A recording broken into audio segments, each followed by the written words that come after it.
Have you ever wondered what it's like to retire in Courtown, Ireland? So we've never done Ireland, and this is your chance to learn quite a bit about what it's like to retire in Ireland. Today we have our guest, Waldron McGinnis. I'll tell you a little bit about Waldron. Waldron is originally from Philadelphia, Pennsylvania.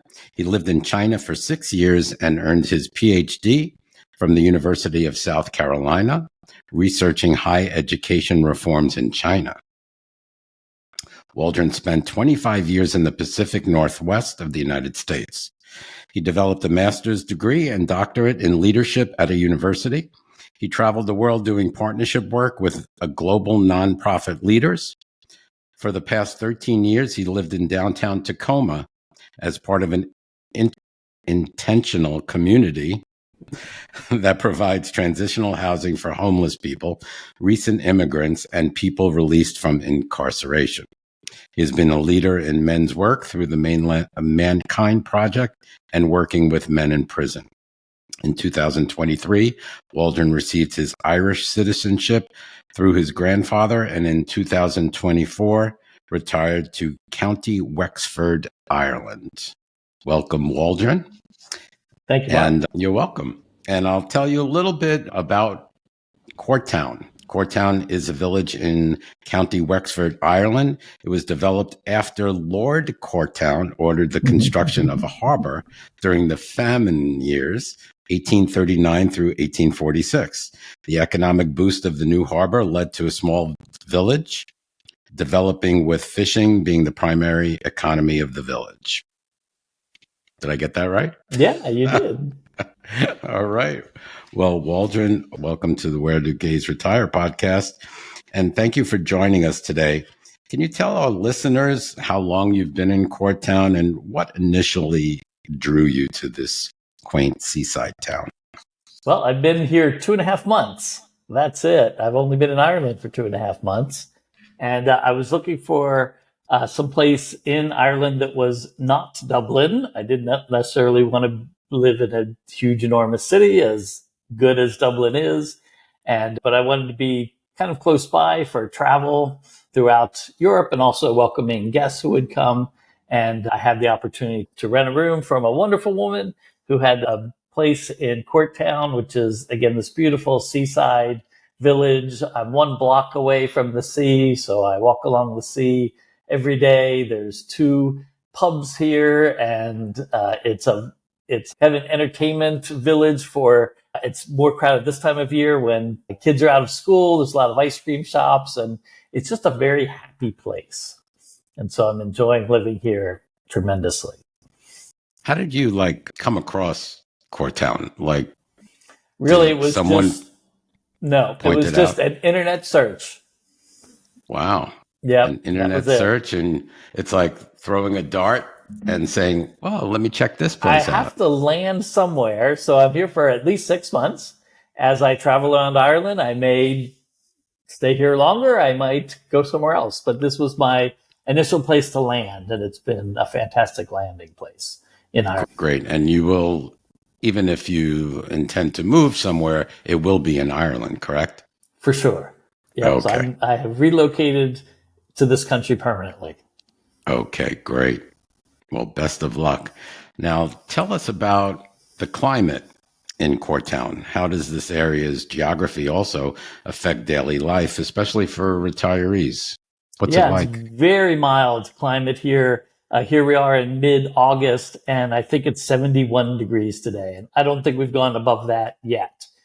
Beautiful. So it's just, we've not had the massive heat wave that a lot of the rest of Europe and America has experienced. It's overcast, sunny. It doesn't rain that much, but there are a lot of clouds around, so the sun doesn't beat down on you constantly. It's perfect for either short sleeves or just a light jacket to go for a walk every day. And then in the winter, it does not get that cold, rarely gets to freezing, does not snow. So it's a very temperate climate and very comfortable for folks wanting to retire to that kind of environment. And if we were thinking in our minds about a map of Europe, where exactly is Ireland and Courtown located? So there's the continental Europe, and then just to the north there's Great Britain, the Isle of Great Britain, and then right next to the Isle of Great Britain, that's where Ireland is, and it's a comparable to the size of Indiana in America. It's about that big. There's a lot of history here, and the Courtown is an hour south on the east coast. So the sea that I walk along, if I were to swim, I would end up in Wales, in Great Britain. So Gotcha. That's where it's located. Great. Thank you for that. Tell us a little bit about the cost of living. What would you say the cost of living is like in Courtown compared to other parts of Ireland, if you know that, or compare it to the United States? Yeah, compared to the United States, I think it's very comparable. I feel like I live the same standard of living here that I did in the States with the money that I have coming in. Groceries are definitely way cheaper. It's really, I love going grocery shopping because it's all the same stuff, but like different brands and a lot of European things. And that's been really fun. There's a lot of great produce. Being an agricultural country that produces a lot of lamb and a lot of beef, the dairy products are tremendous here. The ice cream and the butter and the cream and the beef, and it's all very reasonably priced. Housing can be a little bit expensive, but really not that much more expensive than in America. Some people coming from California feel like it's cheaper here than it was where they were living in California. So, of course, Dublin is kind of like going to New York City. You expect everything's going to be like quadruple the price of what it is in the heartland of America. And of course, in the rural areas and the smaller towns, things are more affordable here in Ireland. So I have not found it all that different. It's not cheap, but it's not exorbitant either. I was able to get a really fun little Nissan used car for about $5,000 with under 100,000 miles on it. Yeah, can't beat it. I know. So yeah, cost of going out to dinner. Again, the price of going out to dinner in America has gone up quite a bit in the last few years, and it's probably about the same. You'd probably expect to spend, $18 to $20 minimum on a dinner. So yeah, I would say that the cost of living is very comparable. What would you say approximately, if you know, what a 2-bedroom, 2-bath, single-family home would cost in Courtown as compare it to the here, U.S.? probably around $180,000. Wow, that is cheap. Yeah. There's also, being a kind of a seaside town, there's also a couple mobile home communities here. And I think that could be attractive for some folks who would want to have their own place. And again, it's not sweltering in the summer or freezing in the winter. So sometimes, a drawback of buying a mobile home would be that, and it's not really that here. So they're very nice. They're very, those communities are very well kept up, and, there's a homeowners association and all that kind of stuff. So yeah, I would say, it's not outrageously expensive here. Very comparable. That's awesome. So somebody retiring from pretty much anywhere from the U.S., and living there is, would benefit as far as dollar wise and euro wise. Well, yes. You don't do, it's euros currency here. Yes, it's euros here. Yeah. Okay. The other wonderful thing about being an Irish citizen, which I am, I got Irish citizenship through my grandfather. We might talk about more visa things later, but I'm actually an EU citizen as well. So I can live anywhere in the European Union as a citizen, be able to work, buy land, access to healthcare, all of that kind of thing.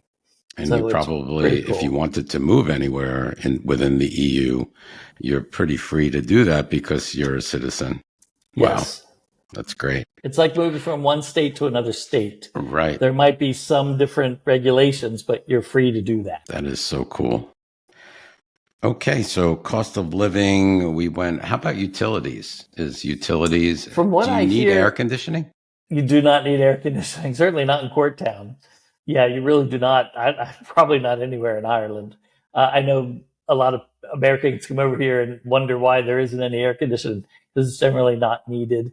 It's interesting how things that happen in the world are often far away from the United States, but here they're closer. Things like the war in the Ukraine actually Yes. had an impact on oil shipments, and oil prices have gone up here. Therefore, utility prices have gone up. Got it. Gasoline is probably around $6 a gallon, which is expensive, but most of the cars are either diesel cars or they're manual transmissions, or they're much smaller than normal cars driving around in the US. So that's how people save on that.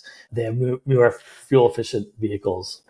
Manual transmission. Yeah, I'd wind up walking. Yeah. I'd wind up walking. I've enjoyed it, except of course you're driving not just on the other side of the road, but the steering wheel's on the other side of the car. Oh, that's right. You're on the other side of the road too. Yeah, I do know how to drive a manual transmission, but now I'm shifting it with my non-dominant hand. I'm shifting it with my left hand instead of my right hand. So that took a little bit of getting used to. Wow. Yeah, I'm lucky that I could drive an automatic, let alone a and they do have those here, but actually most of the cars it's most are not. expensive. Yeah, that's probably they're more really expensive. Yeah. Why that is, that never changed. Like probably, I think we started out manual also in the US, but we went to automatic. But yeah, Europe is still dominantly clutch. Very much so. Yeah. Oh, and just a little aside there too. One of the unusual things about Ireland is, so when I came over with an American driver's license, I could drive for 1 year on that license. After that, I need to switch that over to an Irish license. But to get an Irish license as a non-EU citizen, right? I came over with an American license, not an EU license. They treat me as if I've never driven before. So I have to take 6 driving lessons. I have to put a little L on my car, which kind of a learner, which is like a scarlet letter or something. I have to drive around with that. I'm not supposed to drive without another licensed driver with me.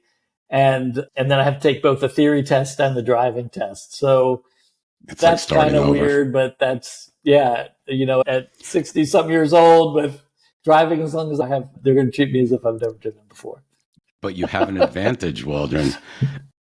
They speak English. They do speak English. That's a wonderful thing. And you could learn that all by reading English. Whereas if you were in Spain or anywhere else in that matter, in the EU, you have to learn the language. So while we're on that, which makes Ireland such an attractive place to retire to is the fact that it's an English speaking country. And I love it. Being Irish, having light hair and a reddish complexion, I could just put on my Irish accent and they just think I'm Irish. They don't even blink. They just think I'm Irish. So it's easy for me to get away with it. I just get away with it with shopkeepers and things like that. It's kind of funny. And also in other countries, if you don't learn the language, like if you retire to, Italy or Spain or France, if you don't learn the language, then your social circle tends to just be other expats. So there are these expat ghettos where, you're just hanging out with other Americans in France. Where here, the only Americans I see is when I go to some touristy spot. Like the other day, I was at the Blarney Castle and the people in front of me were from Columbus, Ohio. And that was the first Americans that I had really interacted with in 2.5 months. So all of my social network that I'm starting to build here are all Irish people. So I feel it's much easier to get integrated into the fabric of the culture rather than just being off in a language ghetto. That's a great point. It really is. It really is. Fantastic reason to move to Ireland. Maybe I could be an Irish Jew. I have blonde hair somewhere. And Irish people they're not all gingers, Right. But that's excellent. It's an excellent point that you make because the language is really so important and English is the first language. So there's also Gaelic is speaking here. So all of the signage is in English and Gaelic. And, they're trying to, really keep that Gaelic language and not have that be lost to history. So there is sort of a kind of nationalist movement to, let's learn and let's keep our Gaelic Irish alive. Because we speak English because of, the British and their colonization. So, as a lot of countries do. So they really there is a desire to keep some of the original language as well. So what's Gaelic like? Is it like, it's not just a brogue, it's a No, language? it's a completely different language, and I find it. I've taken a few like introductory lessons, and it's hard Yeah. because I visited a town called COBV. I'm sorry, COBH, and it's the last stop of the Titanic. So the Titanic came, picked up 126 people in this city, and then went out and went to the bottom of the ocean. And that town is pronounced Cove. Cove, B-H. BH is the Gaelic, and it's pronounced Cove. So there's a lot of letter combinations that are completely different sounding than what they might look like. So it takes a while and some real concentration to learn I'm sure. Gaelic. But people don't like start conversations in Gaelic, right? They're all English. No, there's on the West Coast, I hear there's some cities where Gaelic is prominent, but of course everybody speaks English here. Yeah. That's pretty refreshing. Yeah. Okay. So rolling right along, how about healthcare? I don't know if you've used the healthcare system at all. So I actually haven't had to yet, fortunately. That's a good thing. In America, we have a private system of healthcare, and then we have kind of a public system, Medicare, Medicaid on top of it, where here it's flipped. There's the public healthcare, and then there's a little private on top of that. So any citizen can use the public hospitals, can have a general practitioner. Sometimes it takes longer for elective surgeries, and like if you need an MRI, your local hospital might not have one. You might need to go to the next town over, or even take a train up to Dublin. So things aren't quite as accessible. If you do need to be hospitalized, the care is excellent, and you're never going to go into bankruptcy here.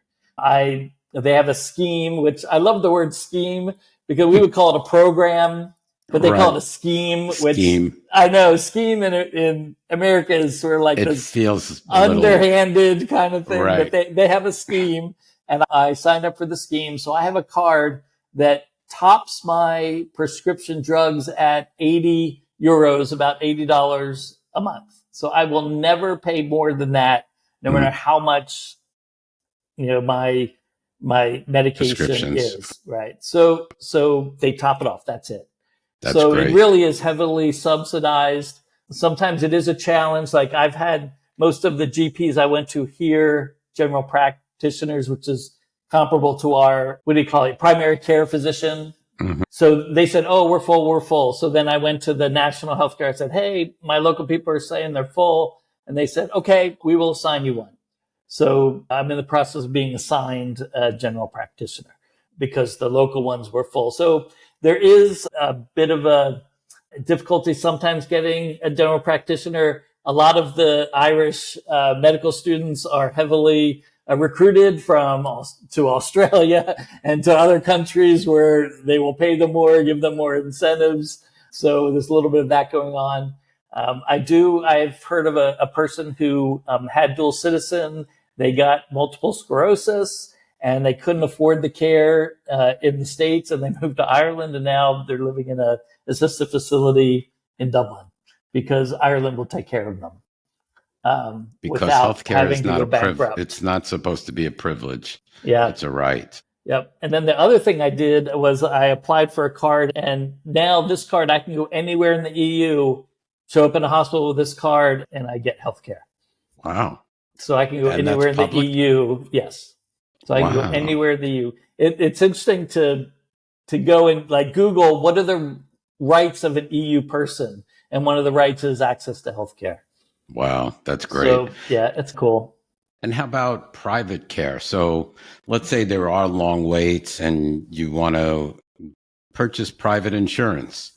And I have looked into it. The private insurance tends to be like 75 to 80 euros a month. So it's not like the hundreds or thousands you're paying for.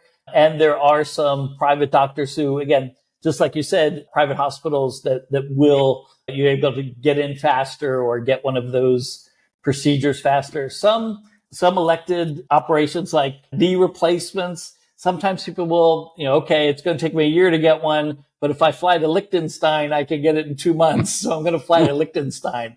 And so sometimes people do that. They actually go to another EU country because the wait for their particular procedure is shorter.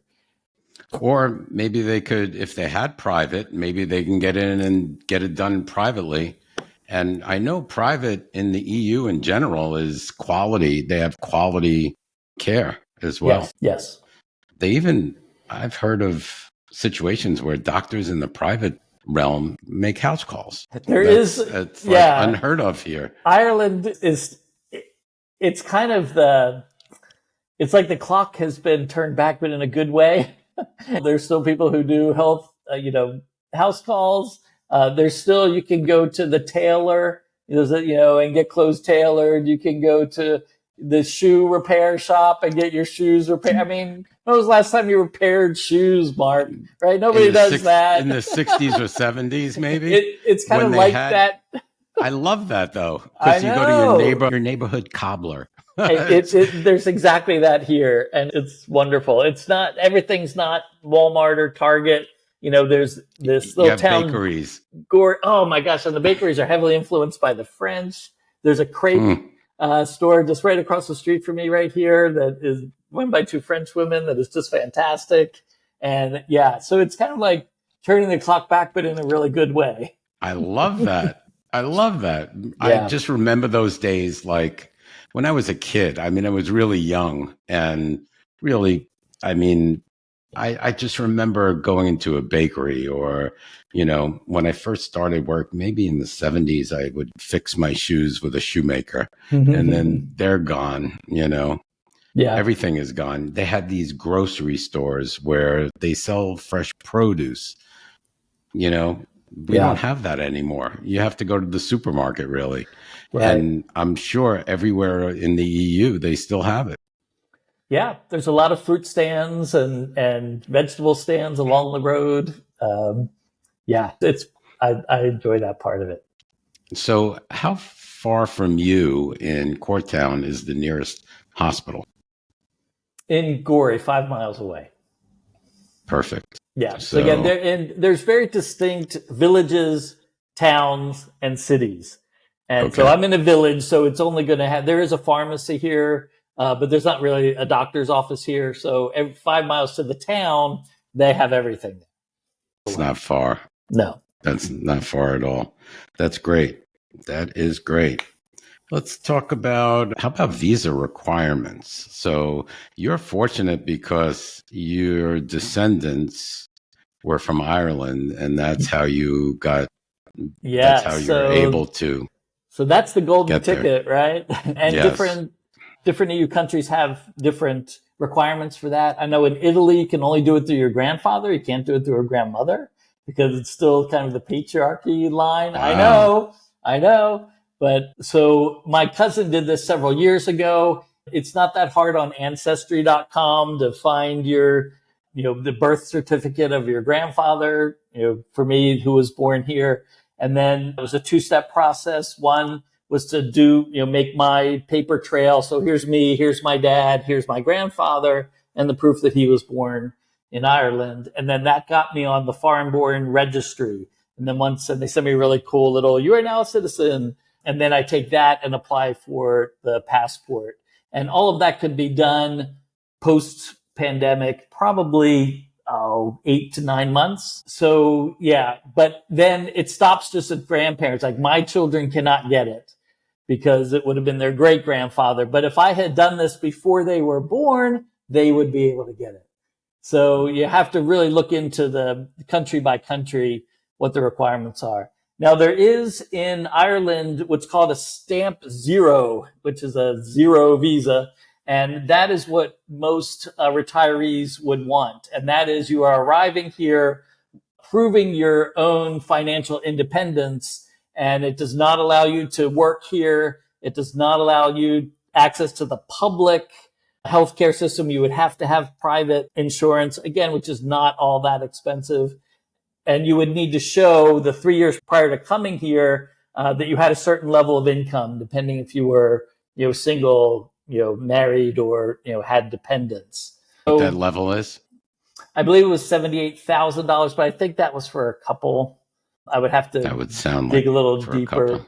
Yeah. And so basically you're here, but you're not taking anything, right? You're not taking Right. any healthcare. You're not taking any jobs. You're not a burden. You're spending the money that you have back home. You're bringing it here. And that is fairly easy to get. So that would be for retirees. That would be for people who might want to come here and care for an elderly parent.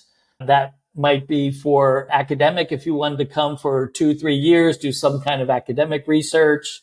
And that is fairly easy to get as long as you can document those requirements. And then it's 1 year. And as long as you don't commit any crimes or anything in that year, it's easy to have that. You can renew it. It's easy to have that renewed. So I was just going to ask you. Yeah, that would be the way that I think most retirees would go to come here. It is so nice to waltz in here with an Irish passport. Have them at the airport say, "Welcome home." That's and great. I don't have any, there's, I can work, I can own land, I can do access to healthcare, everything here. So I really did get the golden ticket. You did. If you don't, then you're able to come for 90 days. Like twice a year, you can come for 90 days. 90 of every 180 days. Is it part of the Schengen group? I don't know. Because that gives you only 90 days within certain places in Europe. Yeah. So you could do 90 days twice in a year. So you could, effectively live here half time. Yeah. Do you know of any other types of visas, such as a digital nomad visa? Do they have that? Do you know? I don't believe they do. I actually kind of am a digital nomad because I'm here working remotely. Actually, the same job I had in the States. I'm doing it here, and I just registered with their version of the IRS as an independent contractor because that's what I am. Now, if I were an employee, then they would have to have an office in Ireland. But as long as I'm just a contractor, then I can be here, and that's kind of the digital nomad thing.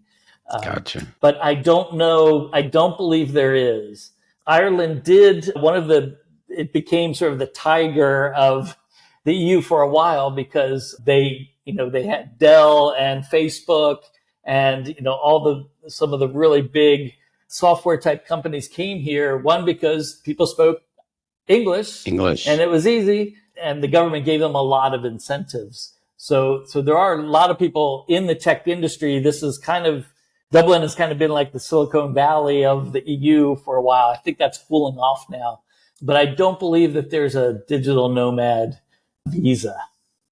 Did they have a lot of countries in the EU have golden visas where you could purchase property such as $500,000 will buy you a visa. Yeah, that Portugal was really that was, and now too many people are coming over, and so they're not. And I think the other EU countries are looking at that and saying, "Yeah, we don't think we're gonna offer that." I don't think it's a good idea anyway. I don't believe a case in Ireland. So Ireland is it's not very populated. There's 5.3 million people in Ireland. That's a lot. It. That is not a lot. No. And there's a housing crisis. So it's infrastructure is not kept up with some of the growth. So it's kind of funny because there's so few people, yet there's a housing crisis. Why is that? And it's funny, unlike America, which runs trillions and trillions of dollar debt, Ireland has about a $9 billion excess every year. Wow.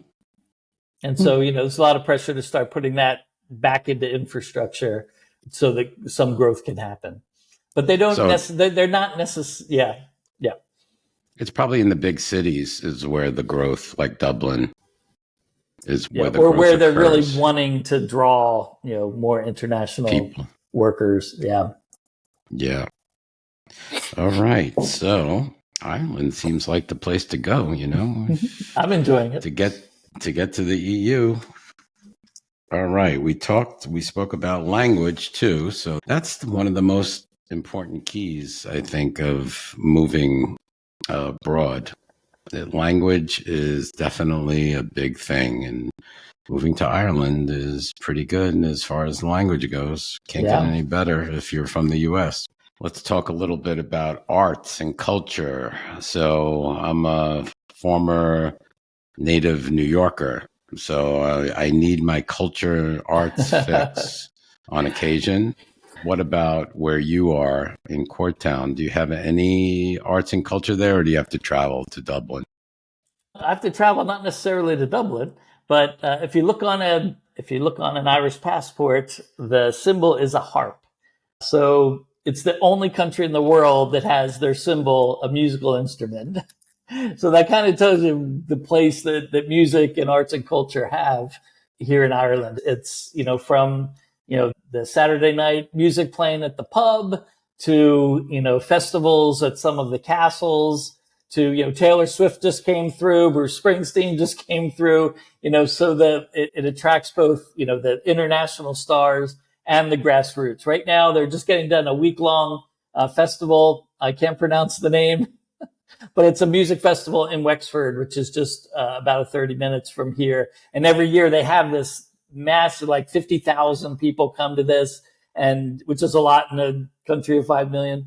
And they move it around the country. And so there's constant, investment in the arts and culture and music, river dance, in folk dancing, all of that is very much alive. There's the Gory Little Theater that is just, coming out with a new play next week that I'm going to go to. So arts, culture, music really flourishes here. I am in a good place. I can get on a train in an hour, be downtown Dublin, and just, have a day down there and turn around and come back. There are, for a lot of the popular concerts, Gory will run a bus. And so I'm on a Facebook group of, hey, you want to see Coldplay?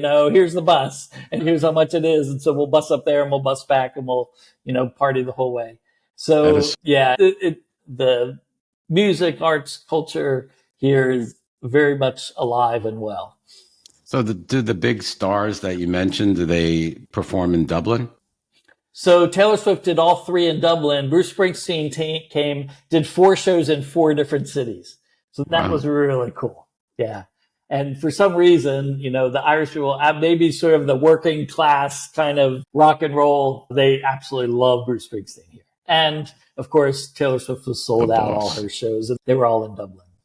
That's amazing. That's amazing.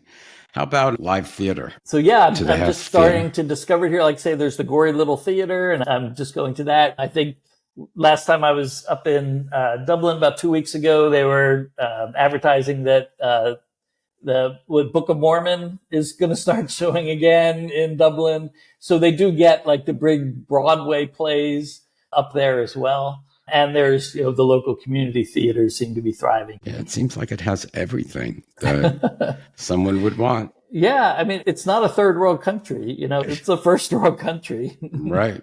Yeah. I'm for that. All right.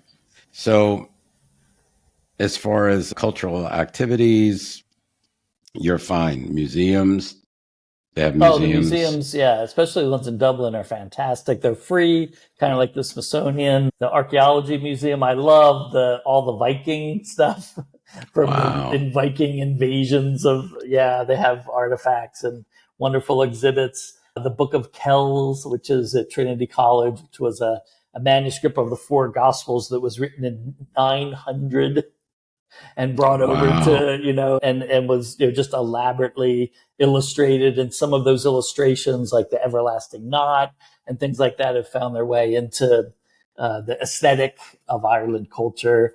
And there's some pretty cool things here. That's crazy. Yeah. That's great. All right. Let's get a little bit into food. One of my favorite topics, of course. That's why I'll never lose weight.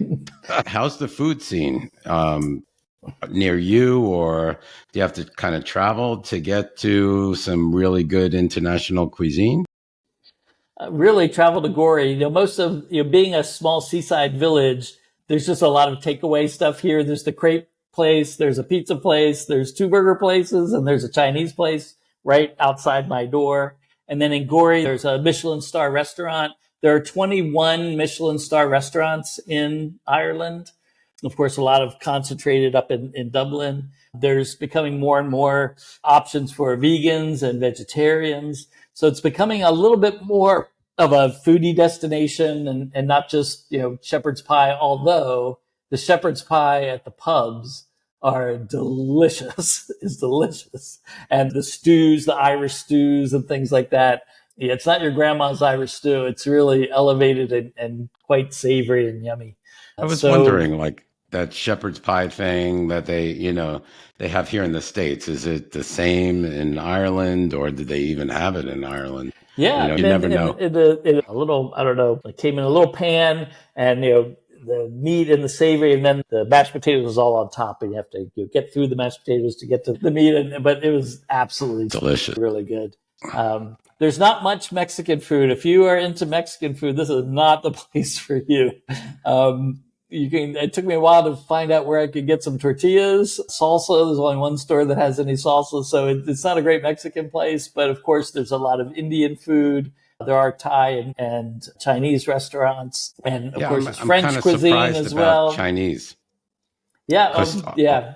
A lot of places in Europe, Mexican and Chinese are lacking a little bit. Yeah, I think Chinese is gaining ground. I don't think Mexican is. I haven't seen a burrito place anywhere. And the other thing is you don't see fast food restaurants. I think I've seen maybe 3 McDonald's and 1 Burger King in 3 months that I've been here, 2.5 months that I've been here. But that's nice. Oh, it's so nice. Yeah, it's a lot nice. It's a lot more mom and pop, type restaurants. Not the mass produced stuff that we get fed in America a lot. That's great. So, okay. So I'd be happy with the restaurants that I have there as well. You would. So yeah, I wouldn't miss anything except for Mexican. Every once in a while you'd have a hankering for a burrito, but right. Yeah. Because we have plenty of Mexican here in Phoenix. Oh yes. So I'll ship you some. There you go. All right. So do you have like coffee shops that you could, like in Europe, they have this coffee culture. Do you have like, if you go into your neighborhood, is there a neighborhood cafe that you can walk to? Yes. Here it's the same. It's that crepe restaurant run by the 2 French women just outside my door. And wow. And then, the bakeries are really fantastic. In Gorey, there's some tremendous bakeries. And, of course there's no drip coffee really in Europe, right? You either have to have an espresso or a latte, or if you want the equivalent, then you get an Americano. They do call it that. But there's no like drip coffee here. Right, but there's quite a few. There's a lot of bakeries. And again, they're the small mom and pop bakeries. They're just fantastic. Like what kind of pastries? Like a lot of French influence. Yeah. I got an apple pastry with a caramel drizzle on it the other day. It was like super yummy. And you can usually see them baking right there. It's kind of like an open air bakery where you see them working, and then they just put the stuff on the shelf and you're right there. And it's really a fun experience.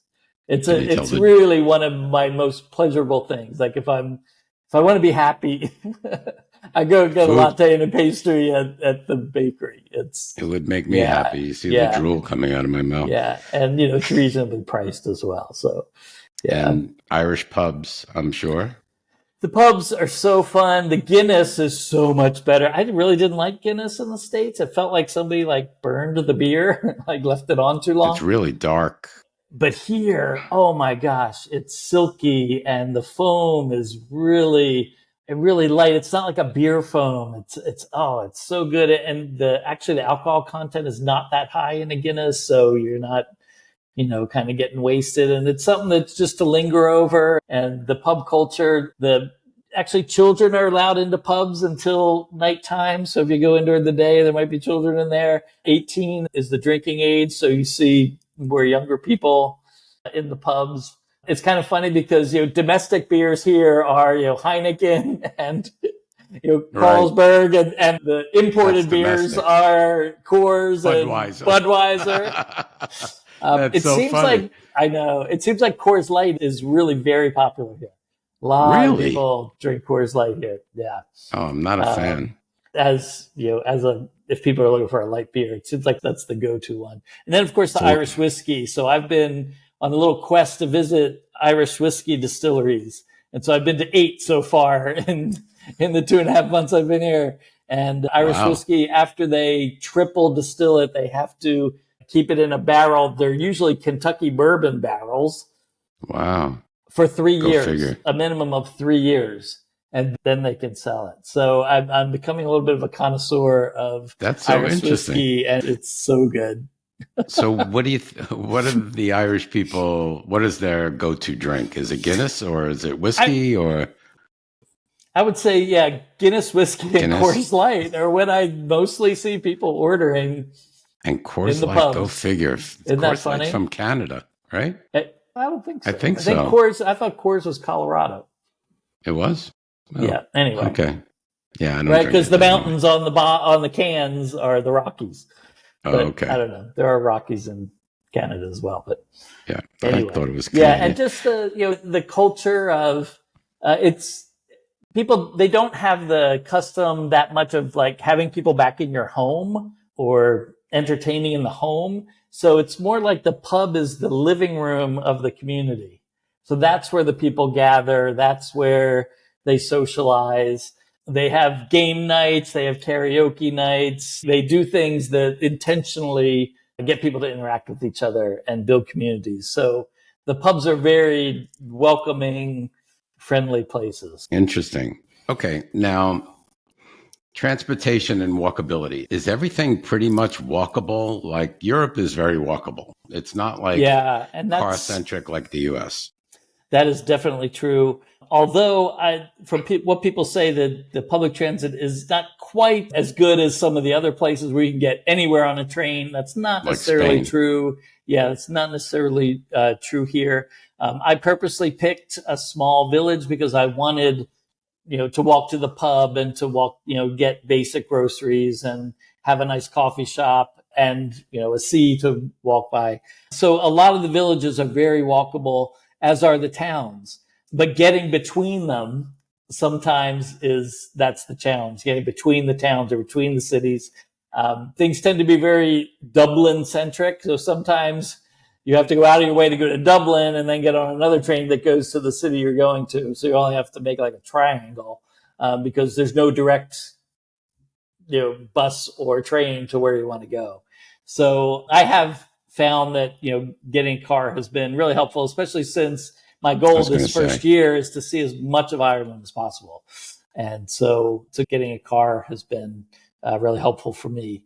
But my landlady who I live with here, she does not have a car, and she takes the bus into Gorey at her volunteer job, and she took a bus down to Wexford and went to that big festival yesterday, and she loves day trips to Dublin on the train. So she's able to get around, and she has her groceries delivered, just like in the States during the pandemic, grocery deliveries became a thing. So Can you she's walk able to function. to the grocery?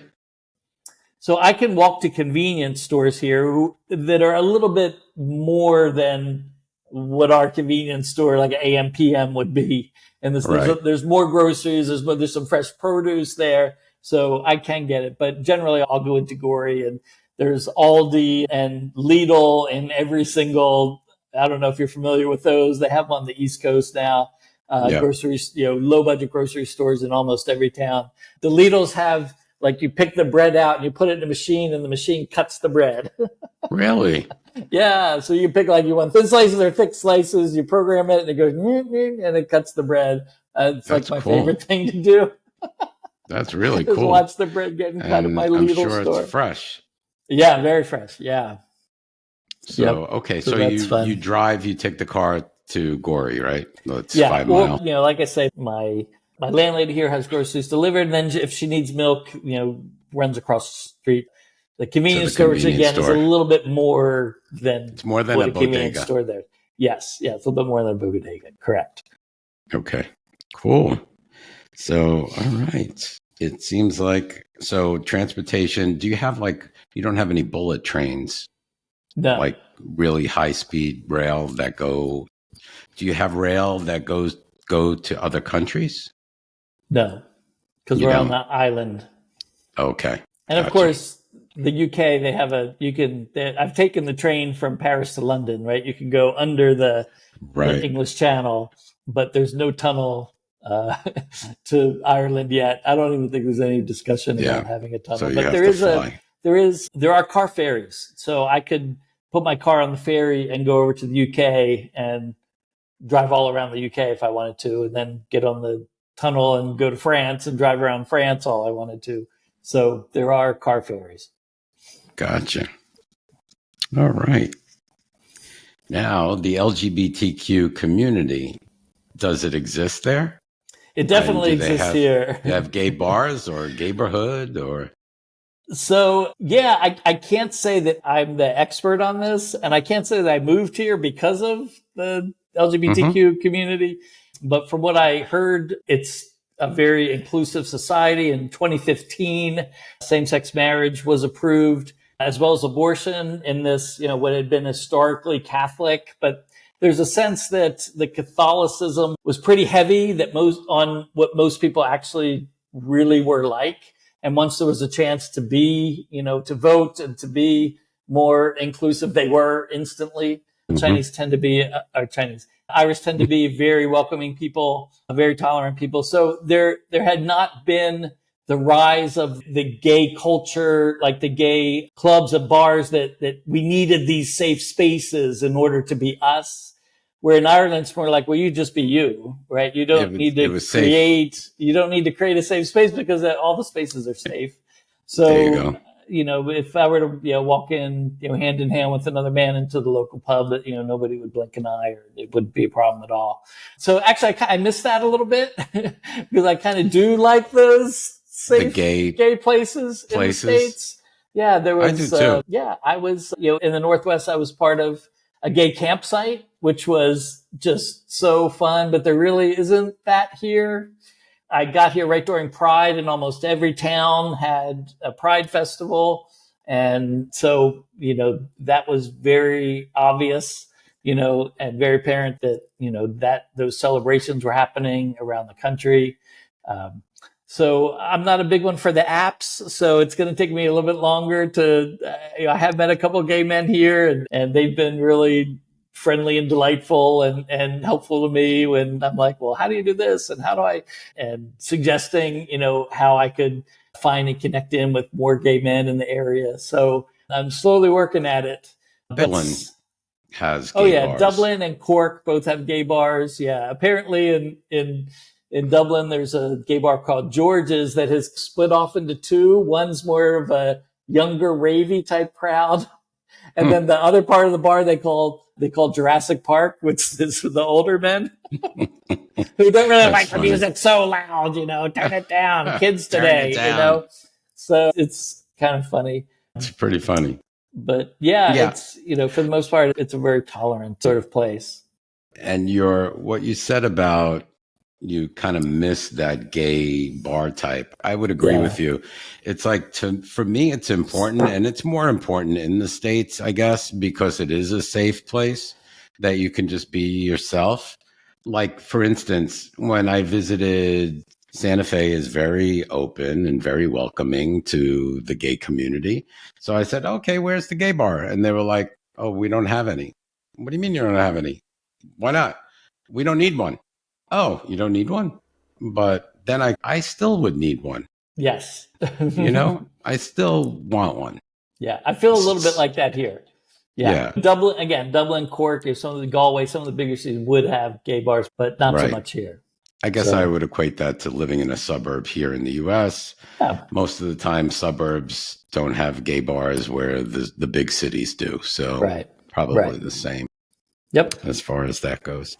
And you did mention they have Pride festivals. Yes. Oh, yeah. Yeah. So, And of course, the okay. Dublin one is, big parade and just over the top. But even the smaller cities, Gorey here, all had Pride activities. That's cool. That's really cool.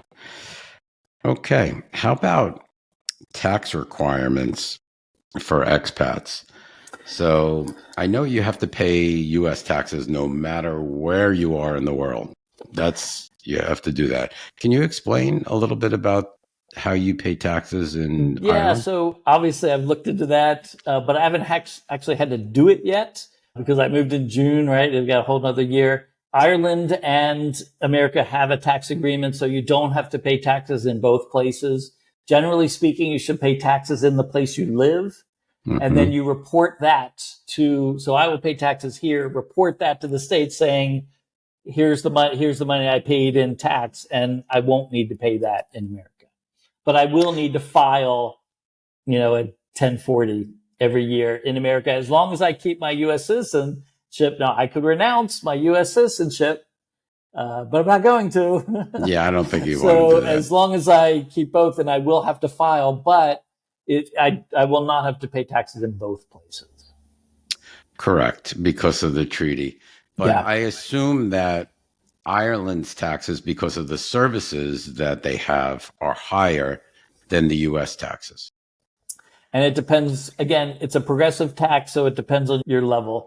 I will actually pay very little tax here because of, I'm living pretty cheaply. I'm renting a room, I'm not owning, I have a used car. Yeah. One of the reasons, so this is one of the ways that I'm seeing the country for cheap, is that I went on a website and it's a house sitting, pet sitting website. So What's it called? It's called Trusted House Sitters. I belong to it. And I'm doing it in Ireland. You could come to Phoenix if you want to and stay at my place. Yeah. I mean, that's what I'm doing here. And I was a week in Cork with 3 cats, which, you feed them. You don't really need to be around very much. And so I traveled around, visited a bunch of places in Cork. And so it's kind of like a free B&B, actually, Airbnb, because you're living in someone's house. And, now there are some where there's, 5 dogs, 2 cats, 3 donkeys, and 8 ducks. And, that's a little more work, but you don't need, I don't apply for those. So I actually have 2 more sits coming up, and that's how I'm able to stay 3, 4, 5, 6 days in one area and not have to pay for a hotel and be able to see the site. And you're staying in real people's homes. It's not a touristy thing. It's a real thing, and meeting really nice people. And so that's one of the things, that's one of the ways I'm seeing Ireland for cheap. The only problem with us is we belong to it too. So when we want to get away, it's during the summer because it's so hot in Phoenix. But who wants to come? Who wants to come to Phoenix in the summer? It's like, you want to go into an oven? Yeah. But any other time during the year, if we travel, it's good to know, Waldron. Yeah. You can come to Phoenix in the winter. So very good to know. That's funny. Yep. In fact, on my website, I have a discount for trusted house sitters. If people are joining, there is a discount on there that you could check out at www.wheredogazretire.com. There you go. And it's a great thing for retired people to do, especially if you like animals, Sure, absolutely. In fact, we had people stay at our place when we went went on vacation, Palm Springs, and it was great. It was fantastic. Yeah, it's really a win. Because then you don't have to kennel your animals it's really a win. Yeah, I agree. How about crime and safety? Do you feel safe where you are? So I did a little research. So 2023, there were 3 gun deaths in Ireland. 3. Do you know how many there were in the United States? Oh my God. I can't. I won't be able. 43,163 people died from gun violence in 2023. That's disgusting. And how many more were maimed, wounded, traumatized? So yes, it's a little more safe. 46,000 versus 3.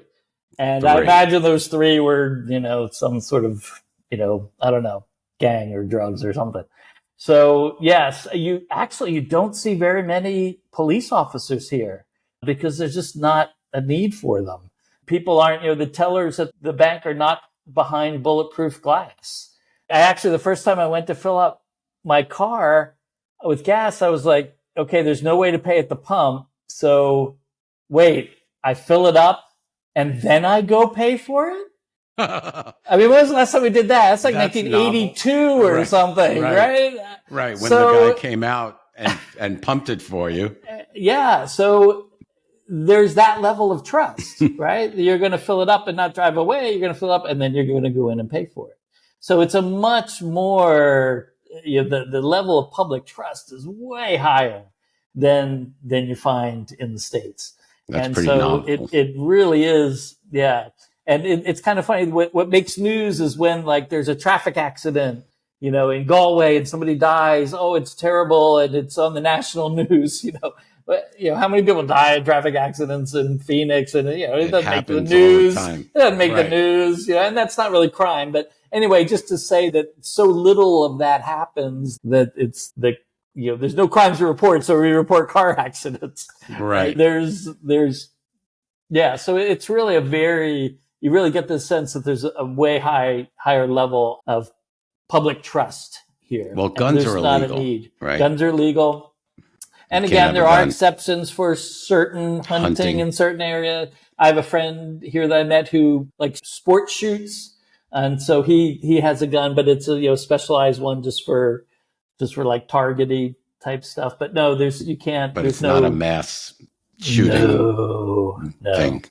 Yeah, mass destruction. So that's nice. It's nice not to wake up every day to another school shooting and another mass shooting somewhere. And again, I can go days and days and not see police because again, there's just not a need for a lot of policing to go on. Kids are safe in school, which is a novel thing. Yeah. And I can't imagine driving up to a gas station and not putting in your card and then putting a temporary hold for $100 until you pump the gas and then that hold goes away. And it's really different. I kind of did that. I'm like, is that really what I need to do? I'm really going to pump this first and then pay for it?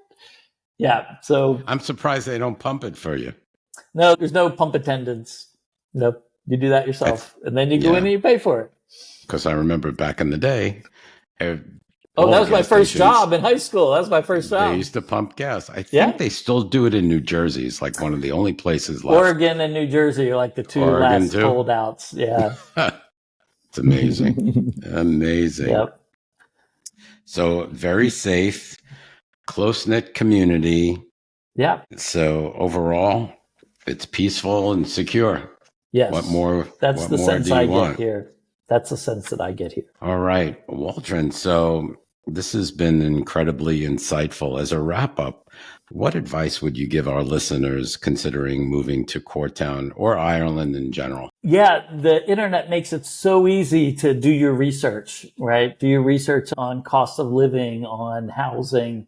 I got rented this place here through a website before I even got here. So there's a lot you can do ahead of time. Figure out the banking. There's a lot of people have what's called a Revolut account here. And I do. So the Revolut, I'm not sure if it's a full-fledged bank or it's just sort of a currency holding, but a lot of people will use that here instead of like Venmo. So if like my landlady has a Revolut, so I looked her up. And so every month the rent goes right into her account. It's like a direct deposit through Revolut, but it's not like a wire transfer. It's more like a Venmo type thing. So I learned how to use that. I set up a Google Fi account so that I could keep my US phone number. And then when I got here, I got an Irish phone number. And those two accounts together are about the same as what I was paying for my T-Mobile. So I'm able, people can still call my US number and it'll ring here, which is a pretty convenient thing. But you really do need to have a phone number here. If I were to apply for jobs or other rent, if they see that you're giving them an overseas number, they don't like it. I'm sure. Yeah. Don't they do dual authentication? Like they text you something on your number. Yeah. So you would need that as well. Yeah. And was it difficult setting up a bank account there? Revolut was super easy. And then they send you a debit card and then everything just goes into my wallet on my iPhone. And almost everything here is paid that way. I use my phone.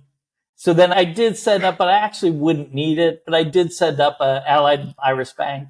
And You do have. it was not difficult. I had to prove my residency here, which, I got something that had my address on it here, and just like a bank account there. But there's no like savings and checkings accounts. There's just an account. And then that usually comes with a debit card. And then, everything is through the phone, is the iWallet on the phone. Do you need cash at all? Like can you take your Revolut card and stick it in an ATM and get cash? Yes, but you don't need cash. You don't need cash at all? Wow.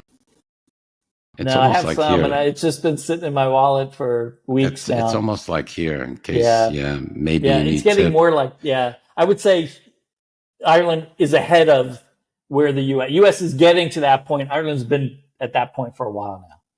Wow. But everything's with the phone. I'm impressed. Yeah. How about like eating at a restaurant? Do they come over with you and you give your Revolut card? They usually come over with a card reader and you tap your phone. Yeah, a Guinness at the pub, you tap your phone. Everything, you just tap your phone. That's the way it really should be. Even on the buses, you get on the buses, you can tap the phone. You can? Yeah. You tap your phone on the bus? Yeah. Once you hit 70 years old, then you bus. All the public transportation is free. Once you hit 70 here. Interesting. So they do have some programs for seniors. I'm surprised it's not 65. It's a little higher here. And there are, you can get on wait lists for senior housing here. There are programs. I need to probably look into. I'm getting older. I need to probably look into more of those. But there are programs for seniors here. Wow. Yeah. What was the question? Oh, what would I recommend to people coming? What would you? Yeah. Yes. So through the internet, there's Facebook groups. So expats, American expats moving to Ireland.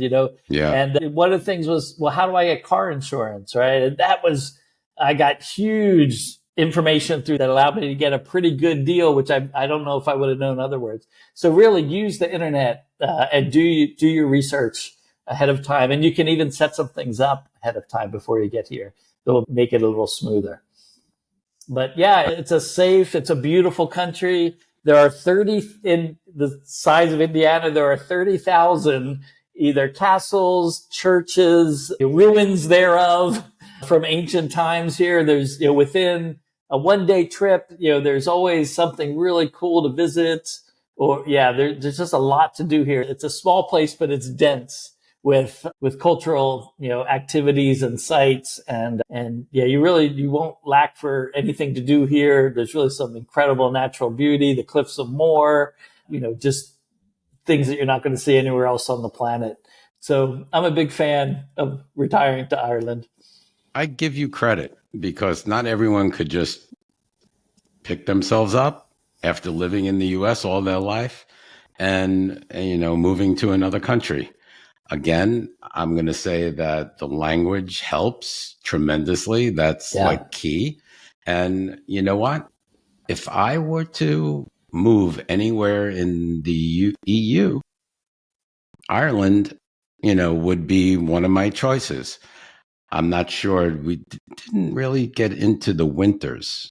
How cold does it get? It really doesn't snow here. It really doesn't snow here. It doesn't get to that freezing point very much at all. So so it's very mild. That's a real plus. Because that would be my only concern would be the cold. Because now Norway and Sweden aren't far away if you want snow. That's cold. Yeah, that's cold. But between the language and the culture, that's a great place. I think Ireland is a great place to retire. Yep. Well, thank you, Waldron, for sharing your experience and your knowledge. It's been a pleasure having you on the show. Thank you, Mark. I've enjoyed doing it. Thank you, sir. And we'll talk soon. Yes. Take care. Okay. You too.